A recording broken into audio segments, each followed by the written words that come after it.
Hello, beautiful soul. I'm Vicki Howie of ChakraBoosters.com, the creator of Chakra Boosters Healing Tattoos.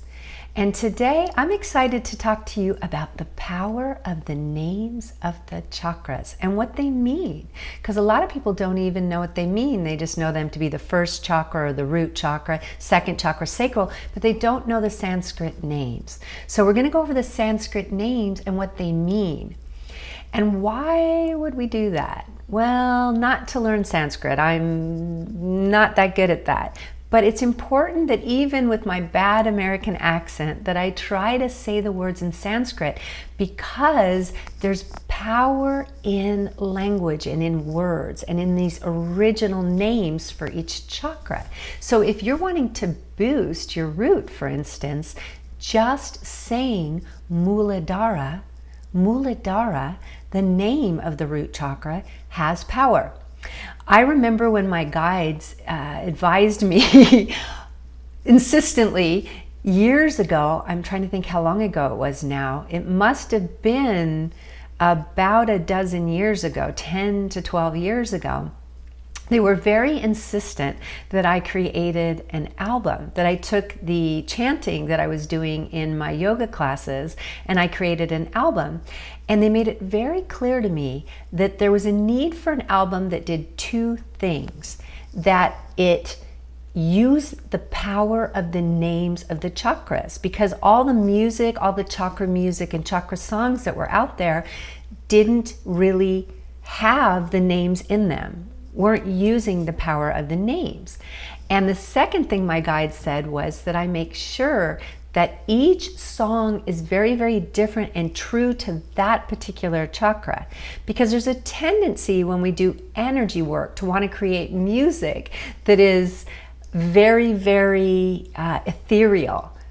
But the root chakra is about roots and grounding and earth and thump, thump, thump, thump. Thump, thump, thump, thump, thump, thump, thump, thump, thump. You know, it's got that tribal feeling. And the solar plexus chakra has this feeling of almost like rock music, like energy, take action, power, the forward moving masculine energy, if you can feel that.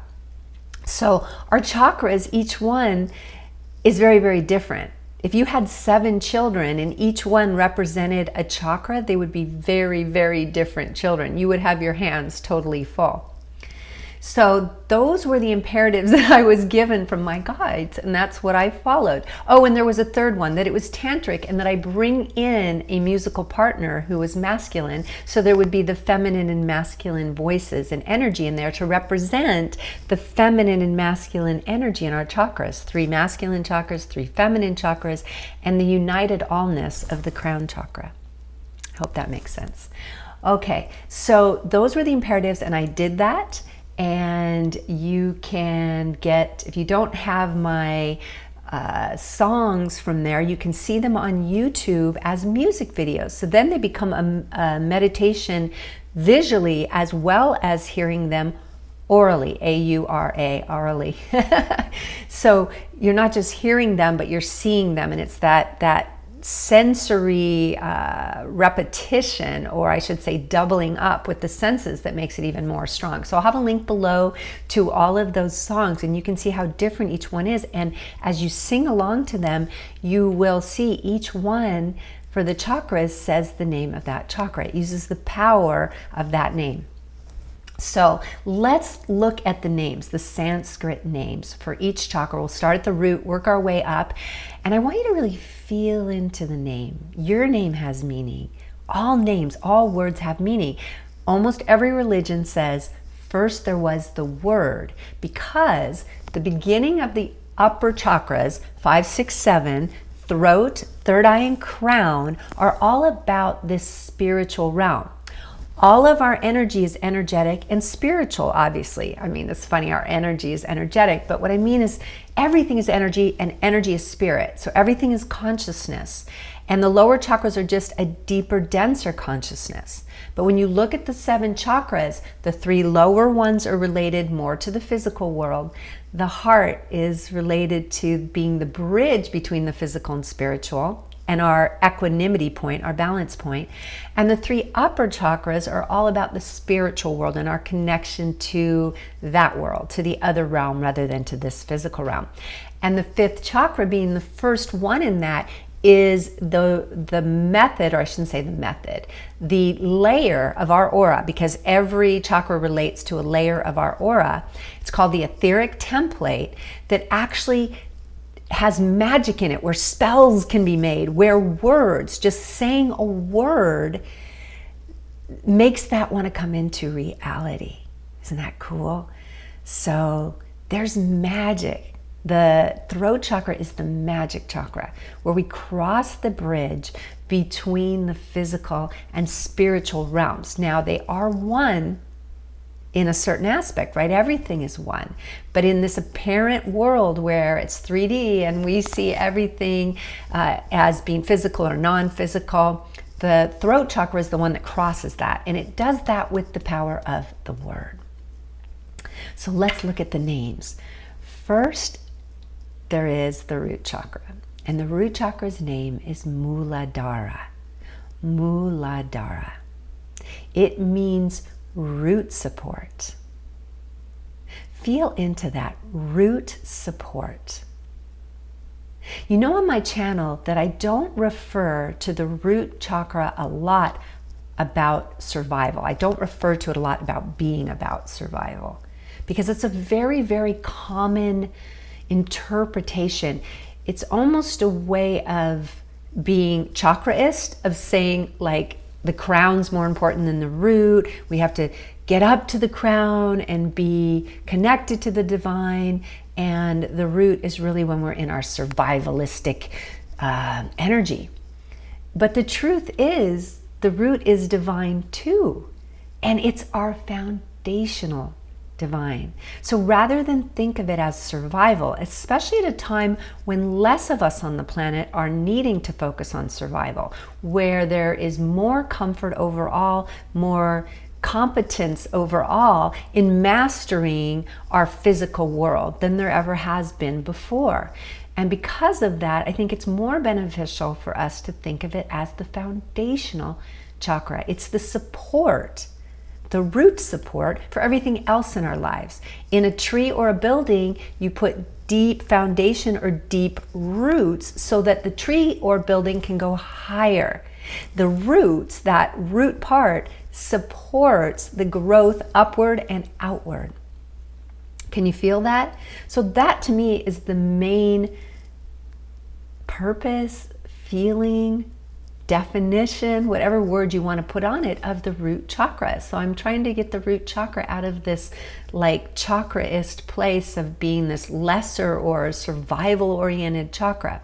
Yes, survival is part of the root. Security is part of the root. Organization, simplicity, home, tribe, which tribe is literally our roots, your roots, right? All of that is part of the root chakra, but its name is root support. It's the support of all the other chakras. It's the foundation. If you read my book, Your Roadmap to Life Mastery, Discover the 7-Year Cycles That Shape Your Life, you will discover that the first 7 years of life, including being in the womb, are our root cycle years, where we're literally putting down the foundational aspect of each chakra. So we're actually literally putting down all of the 7 years are root, but then it's root and root in the beginning. Then it's root and sacral, root and solar plexus, root and heart. And you can feel that because the terrible twos come on as we're moving toward 3 years old, and the solar plexus, which is I want to be independent, I want to do my own thing. And that kissy lovey preschooler time is at 4 years old, is when we're moving into the foundation of the heart, 1-4. Then we're moving into the foundation of the throat, which is communication and getting out there and learning and growing. And that is when we go to kindergarten, at least in the US. That's when we really start going to school. We learn to write our name and speak to others, and we have to talk in class. And then 6 is the beginning of our imagination and that whole world, the third eye, really going into that playful imaginary world, the dream world. And 7 is when there's communion soon after being 7 if one is Catholic, because you're committing to God. 1 is the commitment, 7 is God. But my point is, you are building in the first 7 years of life. The rest of your life, you're still running chakra life cycles. But in the first 7 years, a child is getting the foundation for each chakra. So root support, that's the meaning of Muladhara. And if you want to strengthen root chakra energy at any time, just call in Muladhara, Muladhara, Muladhara. And the seed sound for Muladhara is Lam, L-A-M. And I have a video for that. I'll give you the playlist for those seed sounds as well. Okay, so that's the root, and it's masculine. It's the support, root support. It's like the great father energy that's just there and makes you feel safer and more supported. The second one, the sacral, is one's own place. The name is Svadhisthana. Svadhisthana. Can you feel that? It's like, it even has the water element here, has those curvy S sounds. Svadhisthana, Svadhisthana. Listen to Muladhara, Muladhara. See, root energy. You can even hear it in the sounds. Svadhisthana, Svadhisthana. One's own place. This is our personal, this is the genital area. It's the pelvic area. For men, there is the testes and that, and there's a lot in the root too. But for women, this is the first chakra of the feminine. And so women have a tendency to hormonally live from here, because the hormone here, or I should say the glands that affects this chakra, are the ovaries.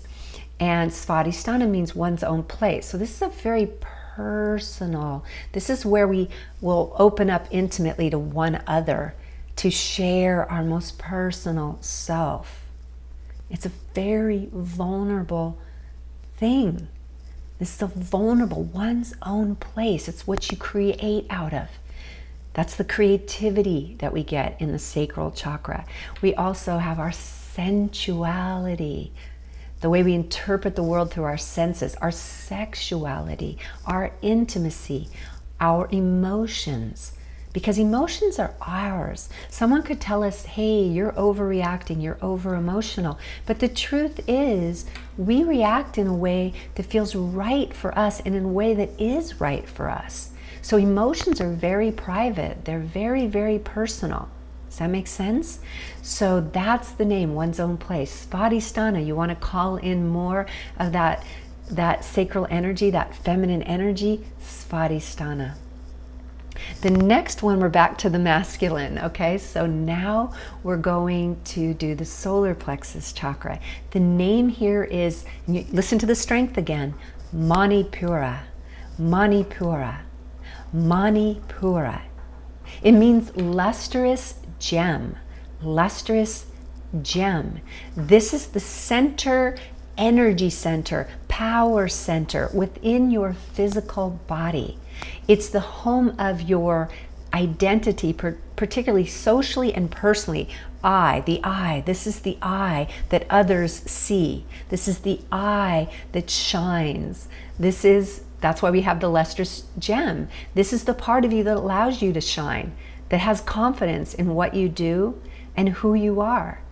The part of you that can make decisions easily and have that mental clarity that allows you to say, I like this, I don't like this. It's your preference area. Can you feel that? It's what you like and don't like. And sometimes in spirituality, we make the like-dislike thing wrong. Like we literally say, you should just like everything. And that's different. Liking and accepting are different. Accepting is the heart, and I'll get to that in a moment, but liking is important in the embodiment of who we are, because we're in a time-space continuum where we've only got so much of it. Like our soul is unlimited, but we're in a 3D world that is not in that sense. So we want to choose the things we really love to do. We want to choose our preferences. It makes us happier when we are clear about our preferences and we live our life according to our preferences. Can you feel that? lustrous gem, Manipura. That's a masculine chakra, and it moves forward, Manipura. You can just feel that. So when you want more confidence, you want more action orientation, focus, mental clarity, decision making, Manipura, Manipura. The fourth chakra, the heart, is named Anahata. Anahata. Feel that softness? Anahata. Anahata. It's so soft. It's so smooth. That is the meaning of this chakra is unstruck sound. Some people say unhit, unharmed, unhurt, unstruck.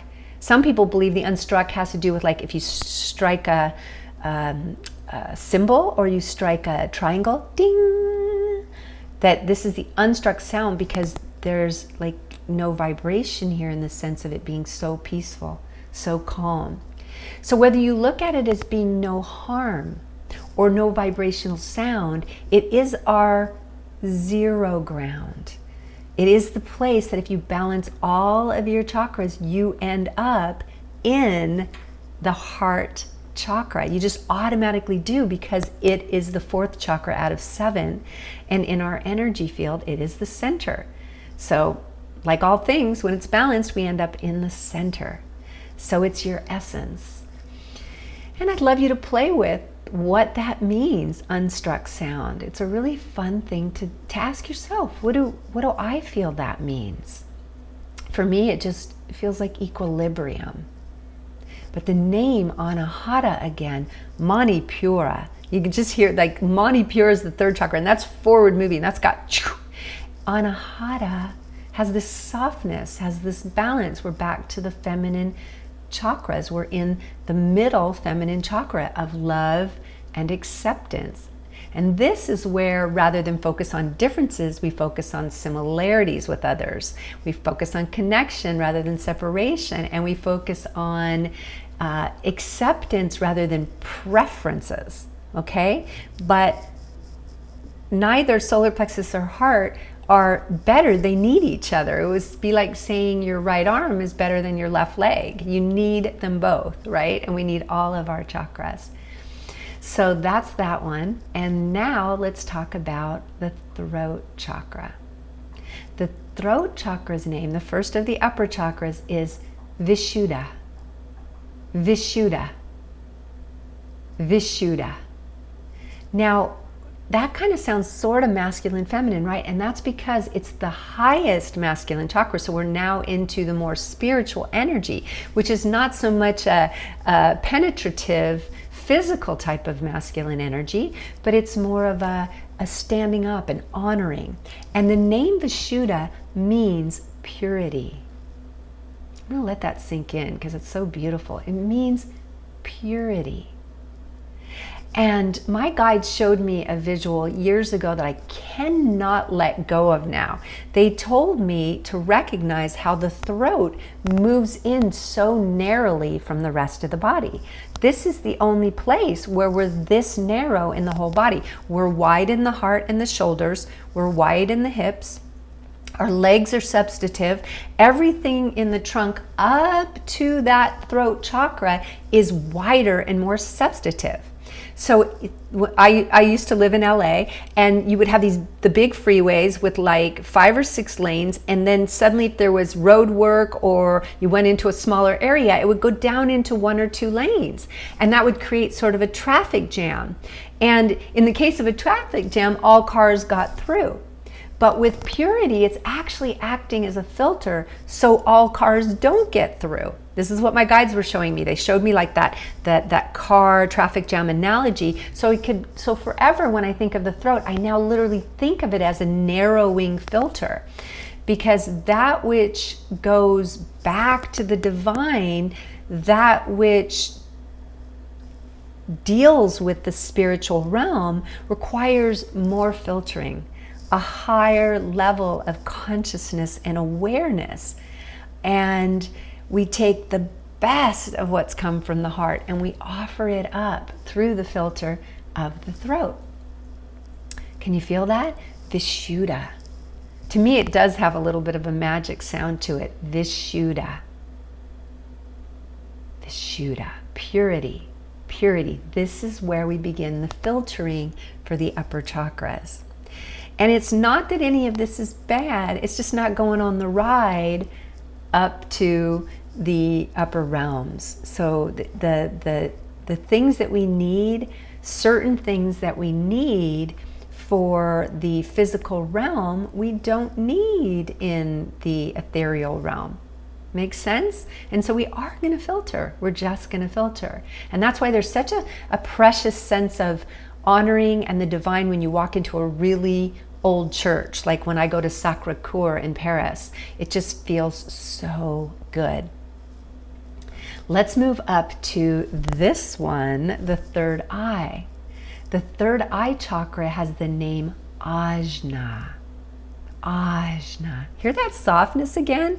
The feminine chakras really let themselves be known. Svadhisthana has a little more oomph to it, but it has all those S's of the flow of the water and the feminine curves because it's the most embodied feminine chakra. Just like the masculine embodied Manipura and Muladhara have more heft to them as well. Up here we're in Ajna, like Ajna, and it means command center.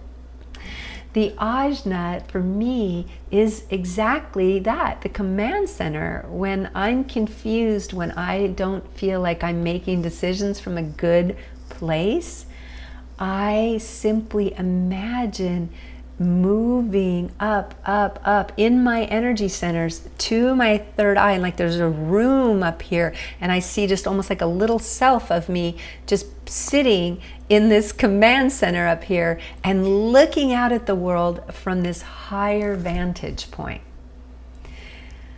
That's what it means by command center. When we're really in consciousness, we go to the third eye up here to the wisdom of the highest divine feminine that sees it all and feels it all and works from a place of loving equanimity and knowingness, like a body knowingness, even an intuition type of knowingness.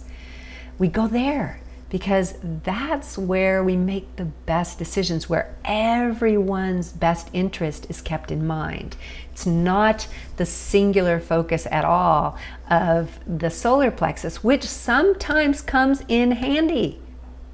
This isn't for every moment if you leave self behind, if you leave solar plexus behind. So they all have value. They wouldn't all exist, all of your chakras, if they didn't all have a purpose and all have value. So Ajna means command, and sometimes people call it the command center. Finally, we have the crown, which is off the top of the head or just touching the crown of the head. It's not embodied in our body because it's like an umbilical cord to the divine and to all that is. And its name is Sahasrara. Sahasrara. Sahasrara. It's very hard to say, and I apologize with my American accent. I really do, especially I have a fair amount of you from India that watch, and I'm really apologize. Please be kind and gentle because I really haven't studied Sanskrit. I feel like it would be such a huge endeavor if I did. It almost feels totally beyond me, but I have great reverence for it. And the name here means 1,000-petaled. And it's referring to the idea of the 1,000-petaled lotus that sits up here. And I think 1,000 is just a way of saying like the infinite, but that's all that we can consider. The 1,000-petaled, like that's a lot of petals. And really it just means petals forever, openness forever, infinite possibility. And it's the blossoming into the all. It's our connection to the all, to the divine, and to all the infinite possibilities that are both within us and around us. Can you feel that? It's quite amazing. 1,000-petaled. That's where the name comes from. And the 1,000 probably represents infinite petals, absolutely infinite petals. So those are the names. I'm going to go through them one more time. I'm going to say them and their definition one more time with you. And we're going to do it going down. So this is going to be a grounding, a tantric and body exercise coming back down since we just went up. So we're going to start with Sahasrara, 1,000-petaled. Ajna, the third eye, which means command. Vishuddha, the throat chakra, which means purity. Anahata, the heart chakra, which means unstruck sound. Off camera right now, just below the heart, is the solar plexus chakra.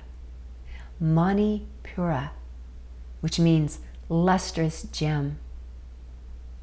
Below that, in the pelvic bowl, we have the sacral chakra, Svadhisthana, which means one's own place. And below that, we have Muladhara, which means root support, the root chakra, the support of everything else. And a very important chakra in this day and age as we are moving more and more into embodying all that we are, all of our divinity, not waiting to have it in another life, and not needing to transcend this body in any way in order to experience the full range of ourselves and the full bliss of knowing that we are divine. Thank you for going on this journey with me. I'm kind of a word freak. As someone said, it's a logophile. It's such a funny word, logophile. I'm a bit of a word lover. I hope you are too. And I hope that you will use the sounds, the names, the Sanskrit names of the chakras to actually call in their energy. Have a beautiful week, and I will see you on the next video. Blessings.